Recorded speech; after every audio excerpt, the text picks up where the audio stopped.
নগাঁও লোকসভা সমষ্টিখন অসমবাসী ৰাইজৰ কাৰণে বহুত ইম্পৰ্টেণ্ট কনষ্টিটুৱেঞ্চি বুলি মই ভাবোঁ। কাৰণ চাওক, অসমৰ 14জন সাংসদৰ ভিতৰত এই সমষ্টিখন খালী হৈ আছে আৰু উপনিৰ্বাচন ইলেকশ্যন কমিশ্যনাৰে যেতিয়া ঘোষণা কৰিব তেতিয়া নিশ্চয় হ'ব। 14টা কনষ্টিটুৱেঞ্চিৰ ভিতৰত গোটেই অসমবাসী ৰাইজে apart from this north eastern জনসাধাৰণেও আশাবাদী হৈ আছে যে আমি যাতে এনেকুৱা এজন MP দিব পাৰোঁ যি নেকি আইনৰ হৈ পবিত্ৰ সদনত মাতিব পাৰে, যি নেকি ছিষ্টেমৰ হৈ সদনত মাতিব পাৰে। উপযুক্ত আইন যেতিয়া অনা হয়, যেতিয়া বিল এটা অনা হয়, তেতিয়া এই বিলৰ হৈ এপ্ৰপ্ৰিয়েট বিল হয় নে নহয় তাৰ বিষয়ে যাতে মাতিব পাৰে, আইনখিনি যাতে মডাৰ্ণাইজ কৰিব পাৰে তাৰ প্ৰতি দায়িত্ব ৰাখি সেইজন সাংসদে উপযুক্ত কথাখিনি সংসদৰ মজিয়াত দাঙি ধৰিব। আপোনালোকে দেখিছে যেতিয়া আমাৰ কা আন্দোলনৰ সময়ত অসমৰ হৈ মাত মতা এজনেই ব্যক্তি আছিল, সেইজন আছিল মৌলানা বদৰুদ্দিন আজমল চাহাব। গোটেই অসমবাসী ৰাইজে আচৰিত হৈ গৈছিল যে একমাত্ৰ আমি এজনেই সাংসদ পাইছোঁ, বদৰুদ্দিন আজমল চাহাবে অসমৰ হৈ মাতিছিলে। আৰু এটা কথা হৈছে, চাওক, বিৰোধী দলৰ ভূমিকা, বিৰোধী দলে আটাইতকৈ বেছি সময় পায় বিৰোধী সাংসদসকলে।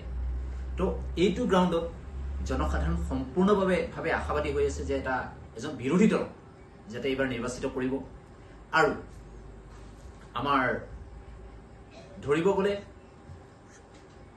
12জন সাংসদ শাসনৰ দায়িত্বত থকা দলৰ আছে, তেখেতসকলে ইমান সুযোগ নাপায় মাত মতাৰ। আৰু কেতিয়াবা শাসনত থকা দলবোৰে চব কথা ক'ব নোৱাৰে, তেতিয়া তেখেতসকল আশাবাদী হৈ থাকে এই কথাখিনি যদি বিৰোধী দলে ক'লে হয়, বিৰোধী দলে যদি ইয়াত উপস্থাপন কৰিলে হয়। কিন্তু আজি অসমত তেনেকুৱা আমি দেখা নাই। গতিকে মই ভাবোঁ আমাৰ দলৰ হাইকমাণ্ডে এজন উপযুক্ত প্ৰাৰ্থী যদি নগাঁও লোকসভা সমষ্টিত দিয়ে, নিশ্চিতভাৱে এজন ছেকুলাৰ প্ৰাৰ্থী যদি দিয়ে তেখেত জিকিব পাৰিব। আজি চাওক, আমি অকল মুছলমান ভোটত জিকিব নোৱাৰিম, আমাৰ হিন্দু ভোট লাগিব।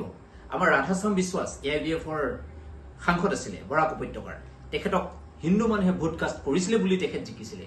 আমাৰ হোজাই সমষ্টিৰ MLA 2006 চনত, লামডিং সমষ্টিৰ MLA হিন্দু আছিল 2011 চনত।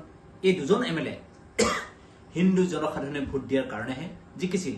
গোপী দাস আমাৰ AIDF দলৰ MLA আছিল, তেখেতক হিন্দু জনসাধাৰণে ভোট দিয়াৰ কাৰণেহে জিকিছিল। গতিকে হিন্দু নোহোৱাকৈ আমি কেতিয়াও ভাৰতীয় গণতন্ত্ৰত জিকিব নোৱাৰিম। মই আশা কৰোঁ এইবাৰ যদি AIDF দলে এজন উপযুক্ত প্ৰাৰ্থী দিয়ে, এজন ছেকুলাৰ প্ৰাৰ্থী দিয়ে, বিপুল ভোটত জিকিব বুলি মই আশাবাদী। জয় আই অসম, AIDF জিন্দাবাদ।